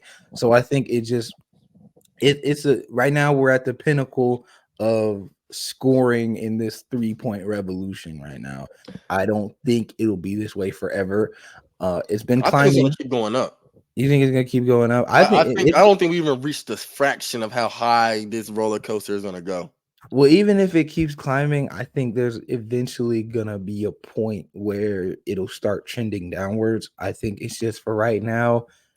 It's just like you said with the rules. There are certain rules that have been changed to help the offense to get more scoring, but I think eventually they're gonna find a way to reel it in because, like you said, at some point there's gonna be a time where we're bored by a 60-point game. We're gonna be bored by 50-point games. So yeah, I think it'll just definitely come down to where like how the climb how high can the scoring go? How high can the Yeah, baseline for a high scoring game go? And we'll just have to see. But I do think Adam Silver might or will eventually find a way to reel it in, yeah, just if give not something naturally from one team. because we're not going to sit up here and cap like the talent in the league has definitely increased since 10 years ago, and definitely increased since 20 years ago. Um, just to contrast, the 90s were boring offensively for the most part, where uh, now offensively teams like individuals and teams is just every team scores. Like I said, like 107.9 points once led the league in scoring. We were still getting these explosive individual performances there. You look at LeBron dropping 40 points, and I was like, damn. Uh, Now we got players averaging 40 almost. Um, so I definitely think it's going to have to come down to defensive rules being eased up on, um, or being reintroduced, reimplemented. And I do, everything is a cycle, but I think this is just going to keep on trending up. It's 2024, and everything is just continuing to grow and grow and grow as far as offensive explosions in the NBA. So if we keep on ticking up, eventually it's going to be like it's just going to take away from the game, and not individual performances, but more so like total team play. Like we want to watch competitive games, and a competitive game is on both sides of the ball. It isn't just two teams just shooting back and forth, back and forth, back and forth. That should be the spectacle. You know what I'm saying? That should be the game of the year when damn they just trading buckets in overtime like that. It's the first team to get that's a good game. Like Chiefs Rams. We still talk about that game from all those years ago, 2019, I think, or 2018. We still talk about that game because of how back and forth it was. And also good defense was played in there too. There's a whole bunch of takeaways. But you know what I'm saying? That's kind of what the point I'm getting. But it's real interesting to see. Like I said, last week was a crazy week in the NBA. We're And reaching the end of this episode. I'm sorry, go ahead. I was gonna say I have to see the postseason numbers as well because, like you said, for the regular season, it NBA has always just because of the sheer game size. NBA has always had a less interesting regular season compared to like football, just because of the game size in particular. Um, but I'll have to see because we all know postseason basketball is way different. We all know postseason basketball. I don't You don't have these 150, 140 point games regularly in the postseason. So I think when if the postseason ends up looking like regular season games, that's when I'll be like, okay, we're in trouble.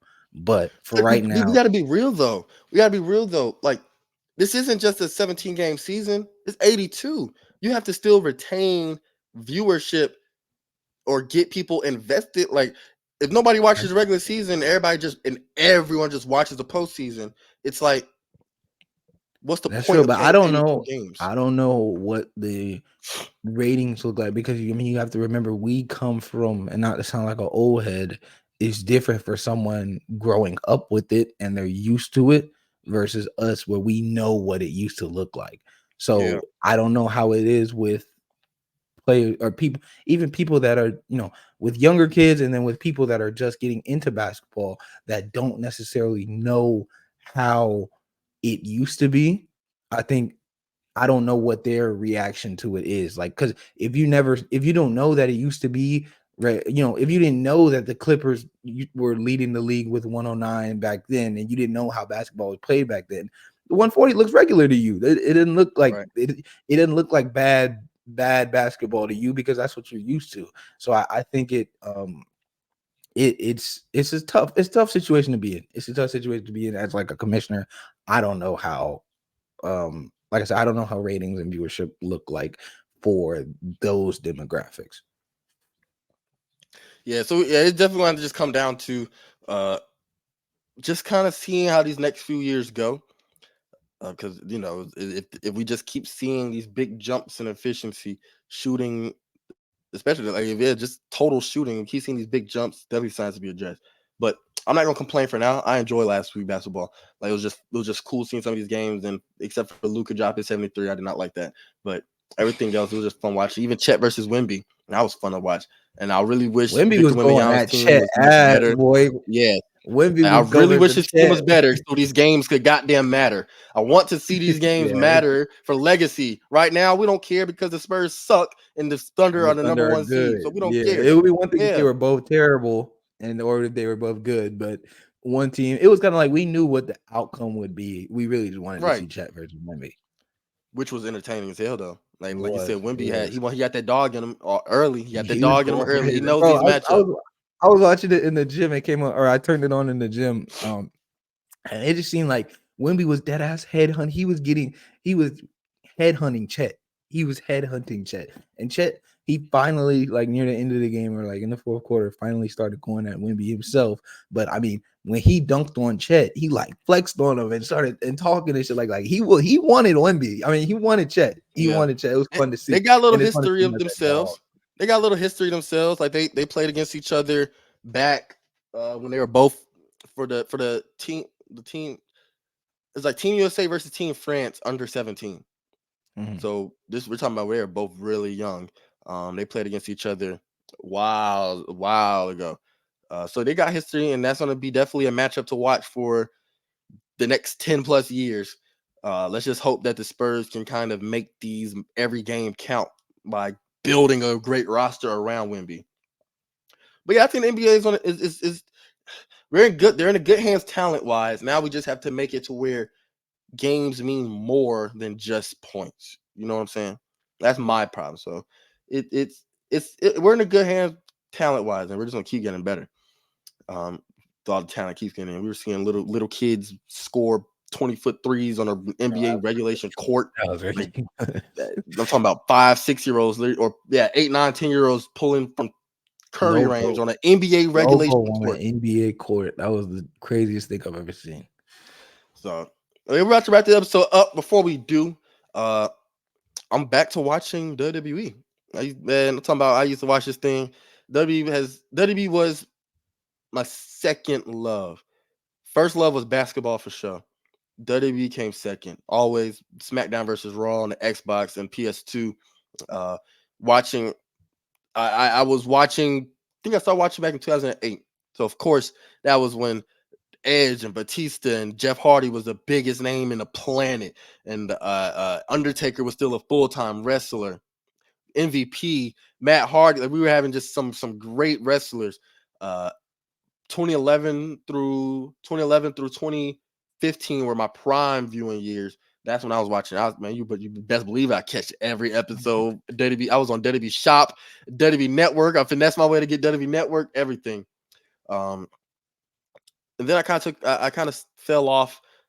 2016, 2017, I was like, watching a little bit. And then I stopped completely, and kept up with it through the grapevine.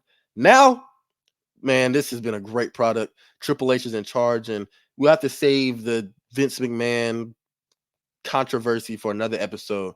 But Triple H has been lead of creative control, and he's been doing a great job. The Royal Rumble was just this past Saturday.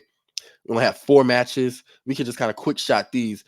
4 matches. We had the Women's Royal Rumble, the WWE Universal World Heavyweight Championship match, Fatal 4-Way between Roman Reigns, Randy Orton, AJ Styles, and LA Knight. Yeah. Cody Rhodes, or not Cody Rhodes, we're not gonna spoil it yet. Logan Paul versus Kevin Owens for the US Championship.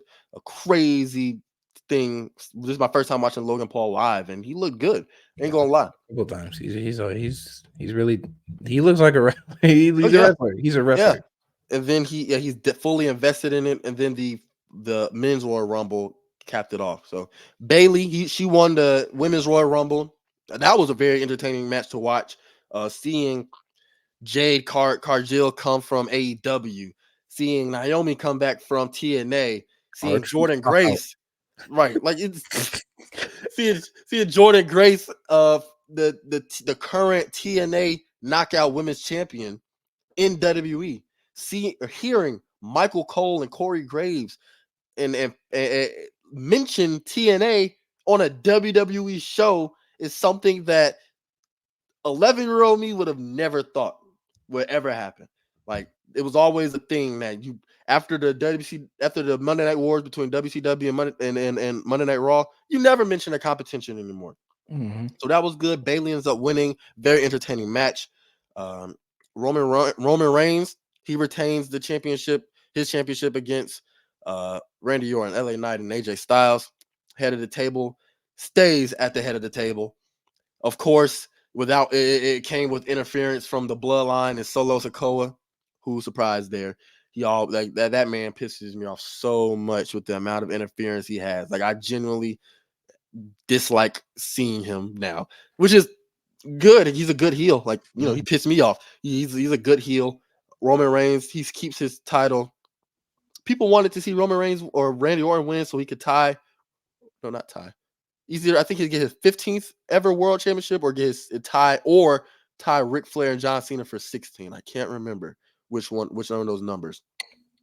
But some people want to see him win for that reason. I'm fine with Roman Reigns retaining because eventually we're going to get a good match between the winner of the men's Royal Rumble and Roman Reigns at WrestleMania, most likely. Logan Paul, he retains his United States Championship via DQ against Kevin Owens. The story was told from Kevin Owens had a broken hand. Logan Paul worked that much of the match. Kevin Owens, he had a chance to win. He was real close. Very, very close. Logan Paul took a lot of risks. He looked good first time watching him. Kevin Owens would have won the match. He had Austin Theory came out with, I can't remember the other dude's name. Austin Theory came out, handed Logan Paul some brass knuckles. Logan Paul tried to knock out Kevin Owens with that right hand. He misses. Kevin Owens takes the brass knuckles off of him, knocks him out. 1, 2, Referee stops, sees the brass knuckles, DQ, ring the bell. Logan Paul retains. Uh, I'm fine with that ending. A lot of people don't like DQ championship endings, but I'm fine with that. And then finally, the men's Royal Rumble started off with Jay versus Jimmy Uso. I wish they did more with that. I really did. I really would, because I see with shit. I watched them when they was on main event mostly on the Wednesday night show, barely getting aired on TV. Now seeing them be so massive in their own right was super crazy to see. Cody Rhodes ends up winning. He eliminated CM Punk last to become a back-to-back Royal Rumble winner, the first in 26 years. The last time that happened was Stone Cold Steve Austin. So that's how long it's been. So Cody Rhodes probably going to choose Roman Reigns to face at Royal Rumble. It's going to be a rematch from last year. Roman Reigns got the job done. Cody Rhodes lost. So it's going to be interesting to see. The next pay-per-view is in Perth, Australia. Elimination Chamber. Definitely going to be keeping up with that. So we might have to keep bringing these WWE main event breakdowns into Hear Me Roar, because right now the product is at its best it's been in a very long time. Can't lie. And especially with now TNA being brought onto WWE shows, who knows what that can bring as The well. potential for that. Yeah, Right. So very excited to see that. And to wrap up this episode, we bringing it back. Who that is? Who is that? Noble has yet to win one. The one against with Jacoby Jones, I'm not counting. That was a gimme. We're not gonna count that one. I was trolling. Who that is to wrap up this show? And I'm gonna give you what you want. I'm gonna give you what you want. I'm gonna give you an NFL player that played within that range of 2017. Okay. All right. So Let's see if I got it. your play. Why do I hear audio? Oh my goodness. Hold on. I hear audio. Okay. Oh, from this tab. I don't know what the hell that was. All right. Your player is Vernon Butler. Oh, there's so many. It feels like there's been so many players with the last name Butler in the NFL. He's a Obviously D not tackle. Malcolm. Was he on the Bills? Yes, he is. Damn, you got that Yes, shit right. sir. Yes, he did. Number He played on one. the Bills for 2 years. What years was got that? it. Ain't gonna lie, you got it. He played on the Bills from 2020 to 2021. D tackle. His best year came in 2019 with the Panthers, where he racked up six sacks. As a D tackle. No, he played DN on that in that year. So yeah, he was able to rack up 6 sacks, 3 forced fumbles, and then from there he just just played. That was literally he was a one shot. He was a one season wonder. Drafted by the Panthers. Finished his career in 2022 with the Giants. Never made the playoffs. No, he did with the Bills. I'm sorry, he did with the Bills. And I guess early with the Panthers. But yeah, congratulations. You're now like 1-4. So I'll give it to The you. recent NFL, man. I told you I'm a ball knower when it comes to that.